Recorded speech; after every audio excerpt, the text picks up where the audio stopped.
On Saturday I endure the final ballet class, which feels a bit pointless for me because all I'll be doing is sitting, waving, and smiling whilst the others lay bouquets of flowers at my feet. I'm accompanied by both my mother and sister, who observe from the side with the other parents. When we first came to Miss Jarowski's school of ballet, I was very self-conscious about having to wear a leotard and dance tights, but now it doesn't bother me so much. However, today is the day we're introduced to our costumes, and mine is by far the most elegant. As I'm buttoned into the floor-length gown, I feel somewhat envious of the shorter, plainer dresses the others will be wearing. "Now you've got to be very careful, Peter," Brown Owl tells me, because it's easy to trip over such a long dress. She shows me how to lift it when I'm climbing steps or curtsying, and how to arrange when I sit. "And don't forget to keep your knees and ankles together," she states. May Queen is traditionally a girl, so remember to act like one. I sit on a chair in the center of the studio whilst the 7 sisters gracefully prance around me. They lay imaginary bouquets at my feet, and I'm encouraged to smile and wave for the duration. I can't help but glance at my mother and sister, whose beaming grins express the pride they must be feeling. All I feel is embarrassed, but it's far too late to get out of it.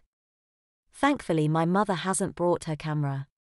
She's saving the rest of the film for May Day. I figured all I'd be doing is sitting and waving, but it soon dawns on me that I'll also have to make a speech. Flanked by my 7 sisters, I nervously read the words which Brown Owl has written. First, I thank everyone for attending and wish them an enjoyable day.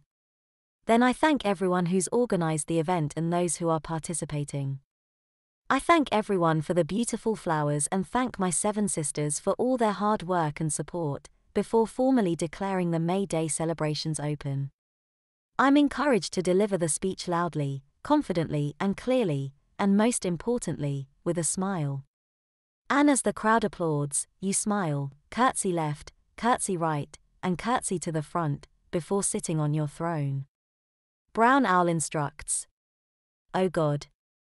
I think as I perform the trio of curtsies. I'm given a copy of the speech so I can rehearse it.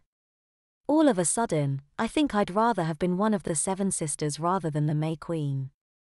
Afterwards, Mother tells me that I was perfect, but adds that I mustn't sound too nervous on the big day. My sister tells me that I look great in my dress. I tell her that I feel like a dork as she unfastens my buttons. "Well, it's how you look that matters," she replied as I carefully stepped out of the dress and handed it to Brown Owl. I looked myself up and down: pink ballet shoes, white tights, and black leotard.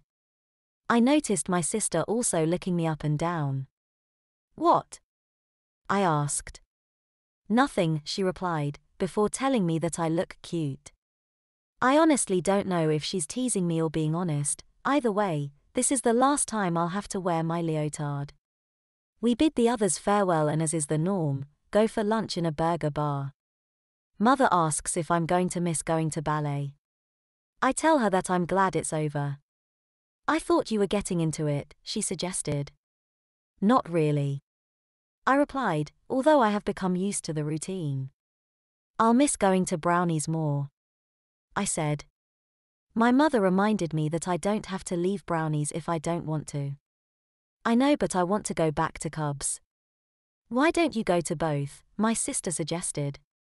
"Brownies on Tuesday, Cubs on Wednesday." "That's a good idea," Mother stated. I wasn't so sure. I don't think I'd be allowed to be a brownie and a cub. Mother suggested I ask Brown Owl. I said I might, but was mostly worried about what my classmates would think if I decided not to leave Brownies. Mother changed the topic and said that she's in 2 minds whether to buy me some new shoes or to dig out an old pair of my sister's. "You've got some white Mary Janes, haven't you?" she stated. "What do I want shoes for?" I asked. "To wear with your dress." "Won't I be wearing my ballet shoes?" I said, since I wore them in the dress rehearsal. Both my mother and sister told me that ballet shoes aren't suitable for outdoor use. "But you wear ballet shoes for school," I said. "I know, but they're different," Judy replied. Those Mary Janes would be nice, Mother said. But they might not fit him, my sister replied. Plus, he might not want to spend all day wearing heels. He'll be sat down most of the time. Only for the parade, Judy stated. After that he'll be on his feet. Well, he wears Mary Janes for brownies, he's more than accustomed to the heel. True, Judy replied. Is anyone going to ask what I want? I groaned. Mother and Judy gave me their attention. Well, I began, not really knowing what I want. I didn't want to be May Queen in the first place. I said. I'm only doing it because everyone tells me I should, and given the choice, I'd rather not wear shoes with heels all day long. It's bad enough wearing them at brownies. Okay, Mother replied. We'll have a look for some flat shoes if that's what you prefer, she said.